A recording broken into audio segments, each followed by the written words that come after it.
Hey everyone, this is Sunita Rawat and I welcome you all to Sunita's English Adventure. I hope you all are doing great. I'm doing great too. So today I'm at my maternal home and I got some free time, so I thought of addressing one of your queries. So there was a query, you can see that here. I got from one of my subscribers that English कैसे बोलना शुरू करें. So today I'm going to address my Hindi speaking audience in Hindi only so that you could understand it better. So देखो, दो तरीके की situations हो सकती हैं. पहला तो कि आपको इंग्लिश बिल्कुल भी नहीं आती, ना आप पढ़ सकते हो, ना आप बोल सकते हो, ना आप लिख सकते हो. दूसरी सिचुएशन ये होती है कि जिसमें आप पढ़ सकते हो, आप लिख सकते हो, बट आप बोल नहीं पा रहे हो. सो हम पहले सेकंड सिचुएशन लेंगे कि उसमें हम क्या कर सकते हैं. सो आपको एक्सपोजर है थोड़ा बहुत कि आप पढ़ पा रहे हो, लिख पा रहे हो. मे बी आप इंग्लिश मीडियम स्कूल से हो जहाँ पे आपने अपने एग्ज़ाम्स इंग्लिश में ही लिखे, बट कभी आपको इंग्लिश स्पीकिंग एनवायरनमेंट नहीं मिला, तो इसलिए आप कभी बोल नहीं पाए. एंड ऐसी सिचुएशन मेरे साथ भी थी. मैं भी हमेशा इंग्लिश मीडियम स्कूल्स में पढ़ी हूँ, बट वहाँ पे कभी भी इंग्लिश स्पीकिंग एनवायरनमेंट नहीं था. बट फिर भी कुछ हद तक मुझे एक्सपोजर मिला क्योंकि मेरे जो टेक्स्ट बुक थे वो इंग्लिश में थे, मैं जो एग्ज़ाम्स लिखती थी वो भी इंग्लिश में लिखती थी. तो कहीं ना कहीं जो वर्ड्स गेन कर रहे थे, कहीं ना कहीं सेंटेंस फ्रेम हो रहे थे, राइट, ग्रामर सीख रहे थे. So there was exposure. But अगर आपको स्पीकिंग करनी है तो स्पीकिंग करने के लिए स्पीक करना बहुत ज़रूरी है. लाइक स्पीकिंग सीखने के लिए आपको अपना मुंह खोलना बहुत ज़रूरी है. सो जब तक आप मुंह नहीं खोलोगे तब तक आपको स्पीकिंग नहीं आ सकती है. ओके, सो आपने क्या करना है, if you want to start speaking, if you want to learn speaking, so आज से ही आपको बोलना शुरू करना है. परफेक्ट टाइम का वेट नहीं करना है कि जब मैं बहुत अच्छा सीख जाऊंगा इंग्लिश तब से मैं बोलना शुरू करूंगा, क्योंकि वो टाइम कभी नहीं आएगा. अगर हम लैंग्वेज की बात करेंगे तो लैंग्वेज में कभी भी कोई परफेक्शन नहीं हो सकता, बिकॉज लैंग्वेज टाइम के साथ इवॉल्व होती रहती है, चेंज होती रहती है. कुछ नए वर्ड्स आते रहते हैं, नए फ्रेजेस आते रहते हैं, पुराना ऑब्सोलीट हो जाता है, मतलब पुराने को हम छोड़ देते हैं, राइट.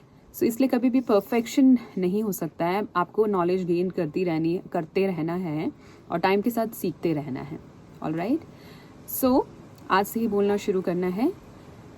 पहली दिक्कत ये आती है कि हमारे पास स्पीकिंग एनवायरनमेंट नहीं है. हमारे पास ऐसे लोग नहीं हैं कि जो इंग्लिश में बोलते हो या जिनके साथ हम प्रैक्टिस कर सकें.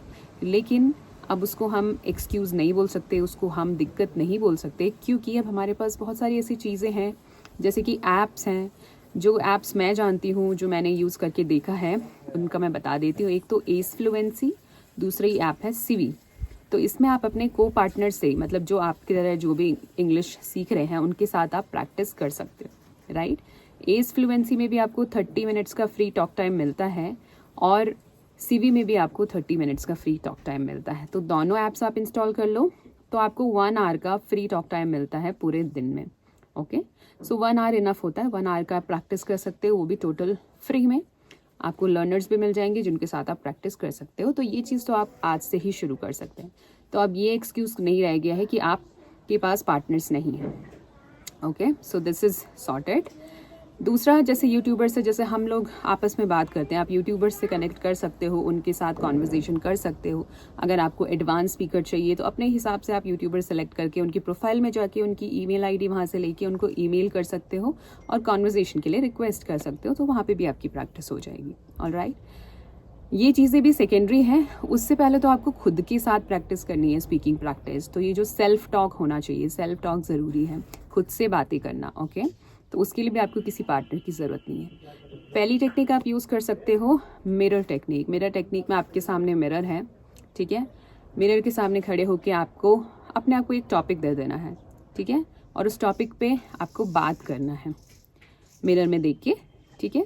तो उससे आप अपनी बॉडी लैंग्वेज भी असेस कर पाओगे कि बॉडी लैंग्वेज कैसी है. आपको खुद को कॉन्फिडेंस फील होगा कि मैं कैसा लग रहा हूँ इंग्लिश बोलते हुए, कहाँ पे स्टक हो रहा हूँ. आपको प्रैक्टिस करनी है. ऐसा नहीं है कि आप ऑल ऑफ अ सडन अचानक से बहुत अच्छा बोलने लग जाओगे, लेकिन आपको प्रैक्टिस करते रहना है जब तक कि आपको सेटिस्फैक्टरी रिजल्ट्स नहीं मिल जाए. तो ये आपको डेली बेसिस पे करना है. ओके, या जो भी चीज़ें आप कर रहे हो, I am brushing my teeth, okay, I am preparing my bag, I am making a video. So जो भी आप कर रहे हो ना, उसको आपको इंग्लिश में सोचना है, इंग्लिश में करना है. ऑलराइट, सो इस चीज़ का आपको ध्यान रखना है। तो इंग्लिश को मतलब आपको अपने डे टू डे लाइफ में ढालना है कि वो आपकी हैबिट बन जाए, वो जो थिंकिंग इन इंग्लिश है वो आपकी हैबिट बन जाए, उसमें आपको कोई एफर्ट ना डालना पड़ रहा हो और बाद में वो एफर्टलेस बन जाए। तो ये होगा, कुछ टाइम के बाद होगा।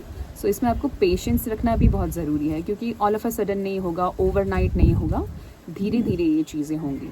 तो इनिशियली आपको एफर्ट्स डालने पड़ेंगे। कोई भी काम आप जब शुरू करते हो तो इनिशियली आपको बहुत एफर्ट्स डालने पड़ते हैं, नोट्स बनाने पड़ते हैं, ओके।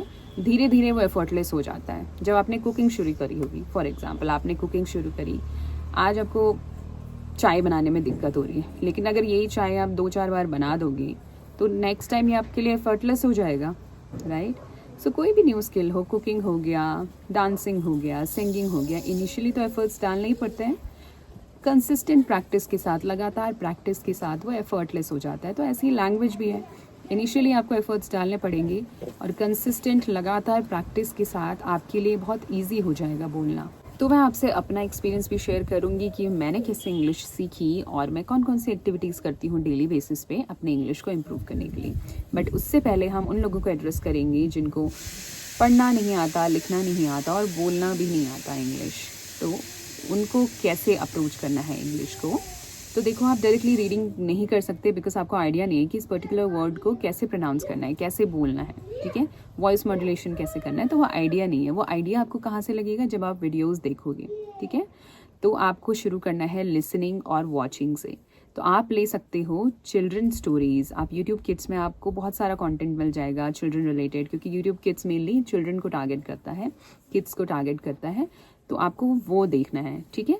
तो उसमें वीडियो चलेगी, नीचे आपको सबटाइटल्स भी ऑन करने हैं, तो आप उससे रिलेट कर पाओगे कि हाँ, अगर यहाँ पे लिखा है कि आई एम गोइंग, तो वहाँ पे कोई जा रहा है, तो आप उसको रिलेट कर पाओगे, सिंक कर पाओगे कि ठीक है, कोई जा रहा है, that means I am going, okay. So इस तरीके से आपको धीरे धीरे इंग्लिश लैंग्वेज के साथ घुलना मिलना है, फेमिलियर होना है, ठीक है। दूसरी चीज़ ये है कि आपको इंग्लिश में सोचना शुरू करना है, ओके। अभी जैसे हम, ऐसा होता है कि हम हिंदी में सोच रहे हैं, फिर हम उसको ट्रांसलेट करते हैं, फिर हमारे मुंह से इंग्लिश में निकलता है।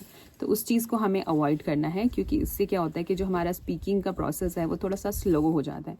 हम ट्रांसलेट करते रहते हैं, सोचते रहते हैं कौन सा वर्ड है, इसको क्या बोलते हैं, ऑल दैट, तो उससे प्रोसेस स्लो हो जाता है। तो वो अवॉइड करना है, बिकॉज बोलते टाइम हमको स्पॉन्टेनियस होना पड़ता है, हमको रैंडम होना पड़ता है, तुरंत वर्ड्स मुँह से निकलने चाहिए फ्लो में, राइट।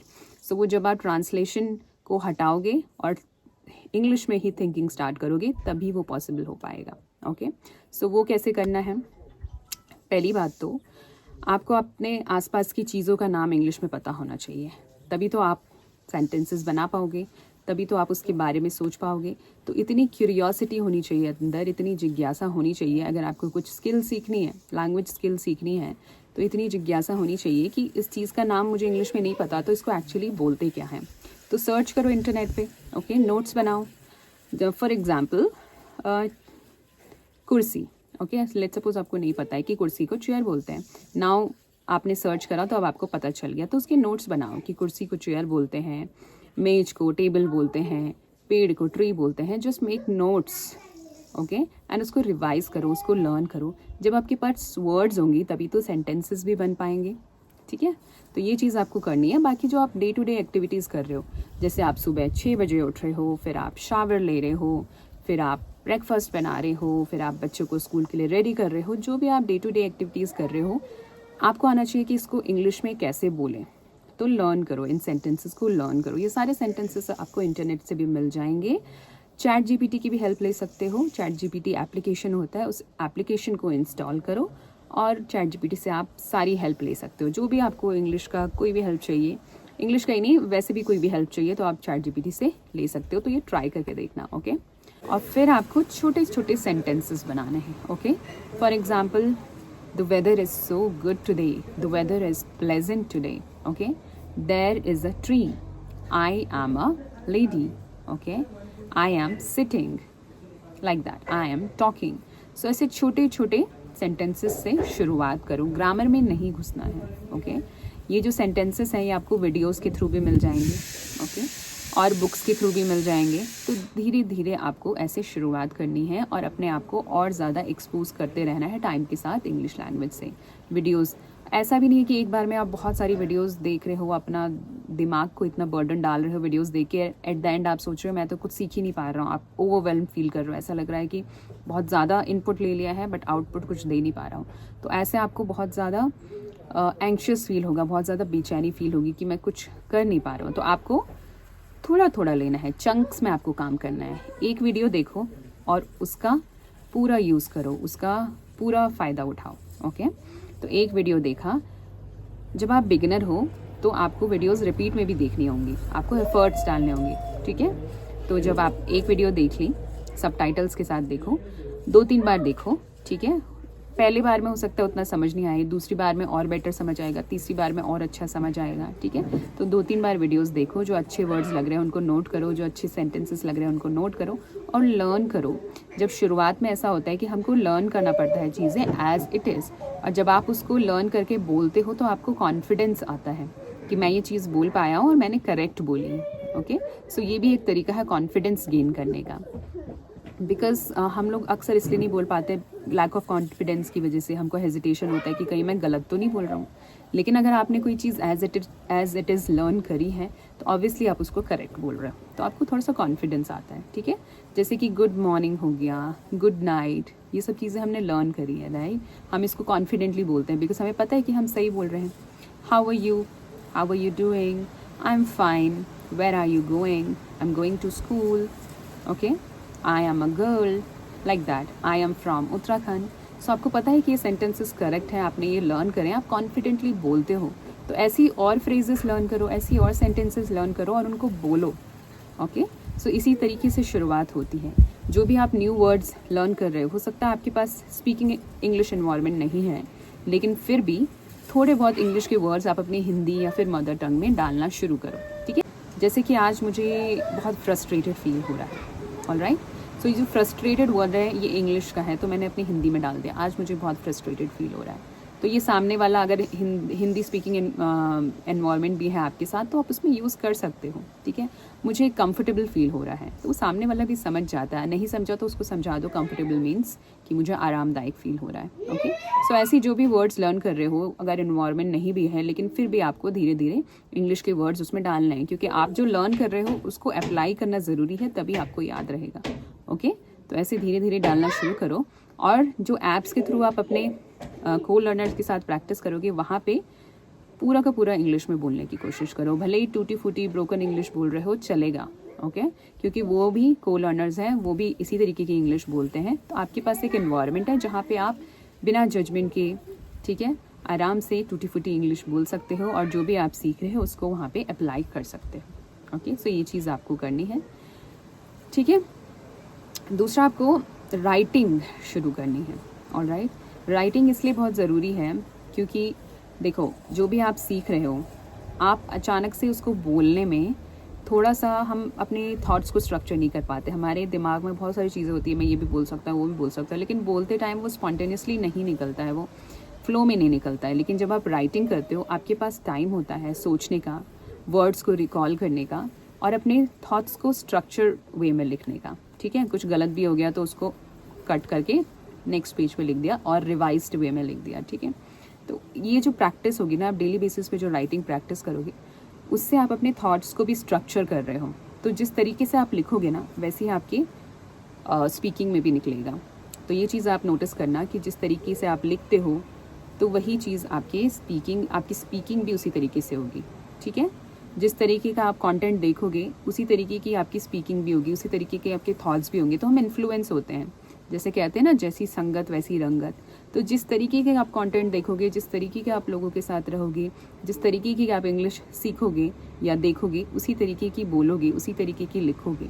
तो वो बहुत ज़्यादा डिपेंड करता है। फॉर एग्जांपल, अगर किसी को पब्लिक स्पीकर बनना है तो वो टेड टॉक्स की वीडियो देखेगा।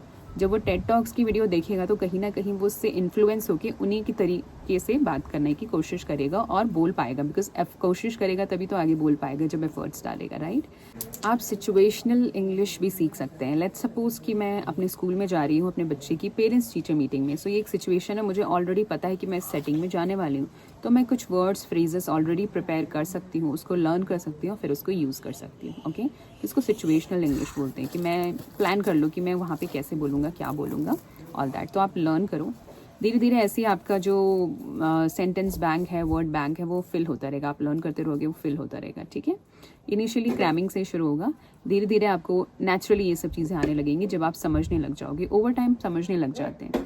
आपने भी देखा होगा बहुत सारी चीज़ें जो हम स्कूल में पढ़ते थे उस टाइम हमको अच्छे से समझ नहीं आता, लेकिन जब हम वो क्लास पास करके आगे बढ़ जाते हैं तब हमको लगता है कि अरे यार ये तो इतना ईजी था, अब आपको समझ आने लग गया है। तो वैसे ही इसमें भी हो सकता है, इस लेवल पर मुझे जो चीज़ समझ नहीं आ रही है, हो सकता है 6 महीने बाद अगर मैं फिर से उसको पढ़ने की कोशिश करूँ या फिर से मुझे वो कहीं सुनाई दे तो मुझे और अच्छा समझ आने लग जाएगा। अभी मैं इस लेवल पे हूँ, और अगर मैं डेली अपने आप को इंग्लिश से एक्सपोज करूँ, ठीक है, डेली मैं अपना प्रैक्टिसेस करती रहूँ, तो ऑब्वियसली अगर मैं आज इस लेवल पे हूँ तो अगले दिन मैं थोड़ा ऊपर, ठीक है, 6 महीने बाद काफ़ी ऊपर, यानी 1 साल बाद उससे भी ऊपर बढ़ूंगी, राइट। सो तो कंसिस्टेंट प्रैक्टिस है, वो ज़रूरी है। मैं हमेशा वहाँ पे स्टक नहीं रहूँगी ना, अगर मैं एफर्ट्स डाल रही हूँ तो इस चीज़ का ध्यान रखना है, ऑलराइट।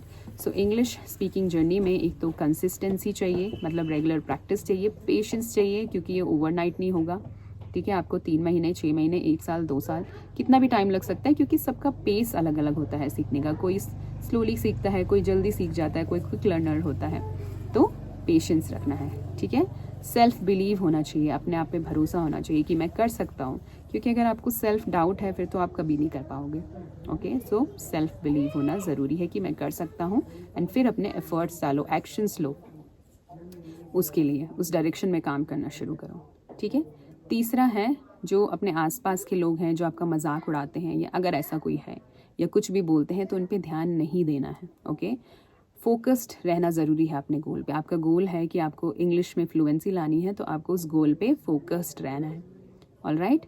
सो ये 2-4 चीज़ें मैंने आपको बताई हैं, ये होना बहुत ज़रूरी है, ऑलराइट।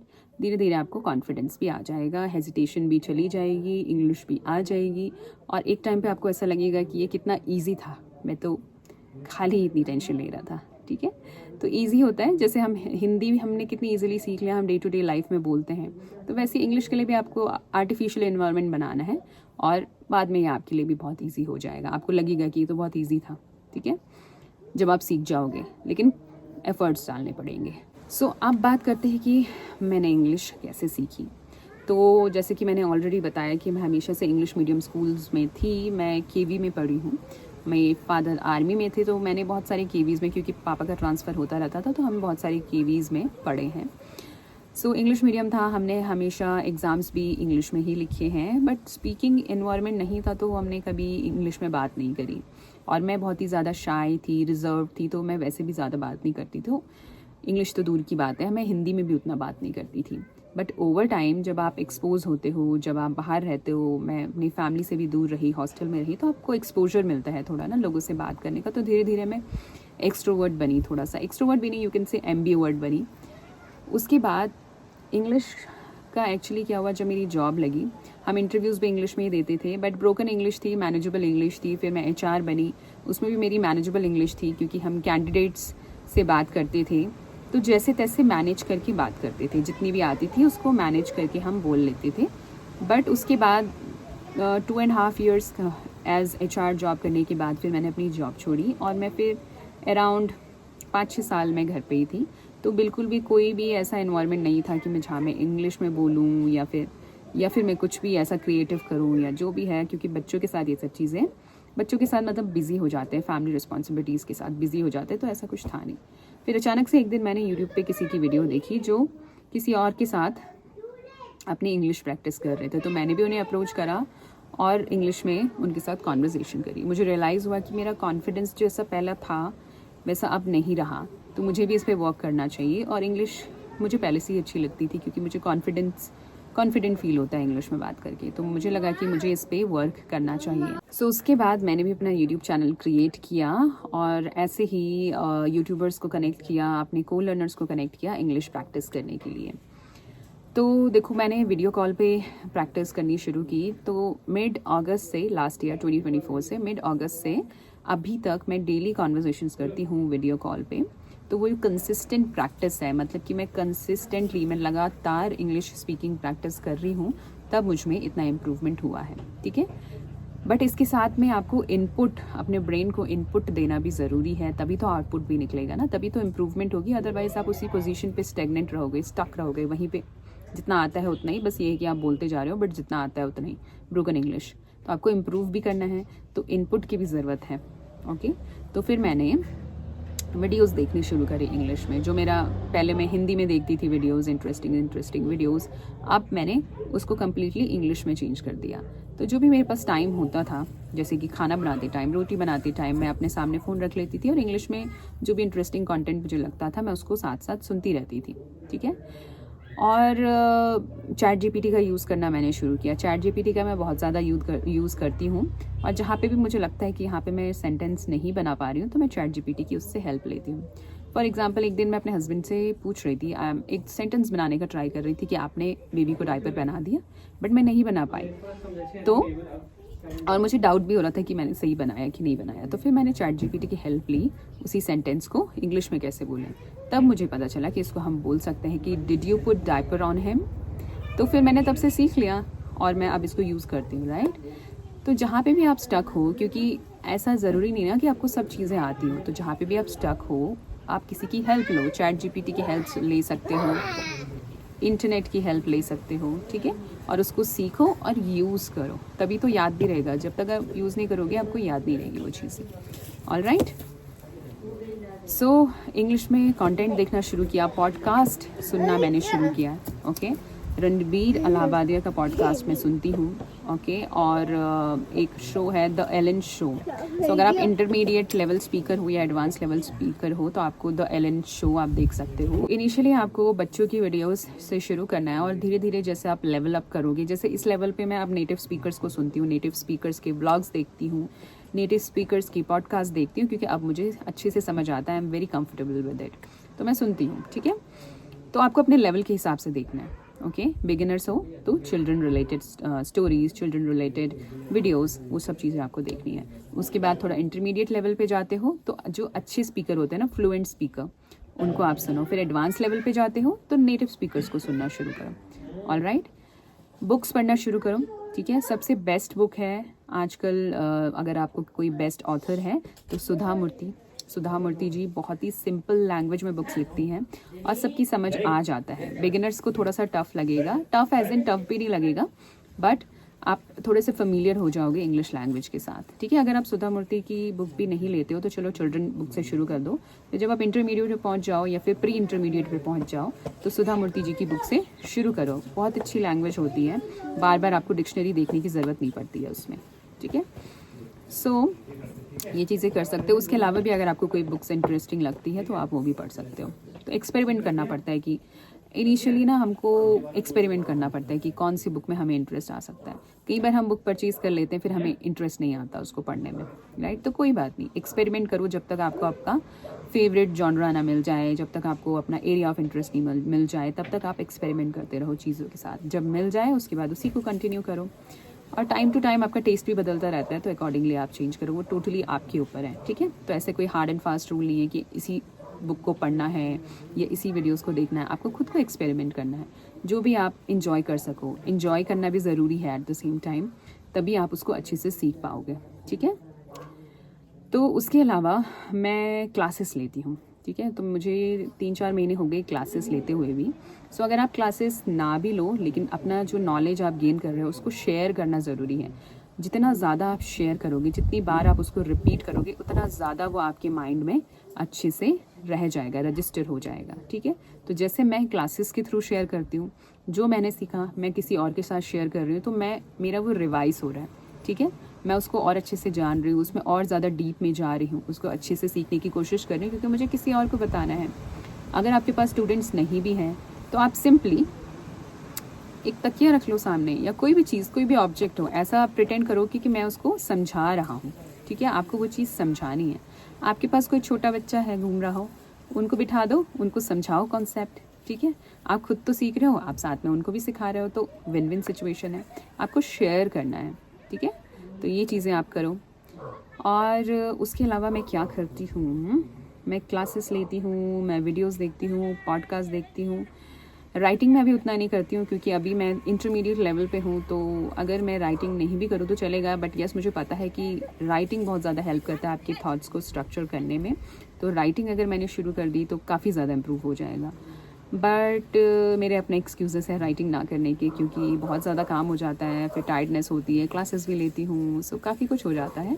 बट अगर आपके पास डेफिनेटली टाइम है तो रीडिंग, राइटिंग, लिसनिंग, स्पीकिंग सारी चीज़ें करनी है। ओके, राइटिंग में आप जैसे कि दिन की शुरुआत में आप लिख सकते हो आज आप पूरे दिन में क्या करने वाले हो, आज का प्लान। दिन के एंड में आप लिख सकते हो कि आज आपने पूरे दिन क्या किया, ठीक है। जब आप लिखते हो ना कि आज क्या करने वाले हो, तो आप फ्यूचर टेंस की प्रैक्टिस कर रहे हो। जब रात को आप लिखते हो आज आपने क्या किया, आप पास्ट टेंस की प्रैक्टिस कर रहे हो, ठीक है। आप क्या करते हो डेली बेसिस पे, अपना रूटीन बताते हो ना, तो आप प्रेजेंट टेंस की प्रैक्टिस कर रहे हो। तो इन्हीं एक्टिविटीज़ के थ्रू आप सारी ग्रामर की भी प्रैक्टिस कर ले रहे हो, नोइंगली और अननोइंगली, ठीक है। तो ये चीज़ें आप करिए। तो यस, आई होप मैंने काफ़ी सारी चीज़ें क्लियर कर दी होंगी, एंड आई होप इसमें से आपको थोड़ा बहुत हेल्पफुल भी लगेगा। उसके अलावा भी अगर आपके कोई डाउट्स हो तो आप मुझे कमेंट सेक्शन में पूछ सकते हैं, and I will try to address it जितना पॉसिबल हो पाए, या जितना अच्छे तरीके से मैं एक्सप्लेन कर पाऊँ मैं करूँगी, ठीक है। सो यस, फिर मिलते हैं आपको अगली वीडियो में। आई होप आपको पसंद आया होगा। So don't forget to like, share and subscribe to my channel, and please take care.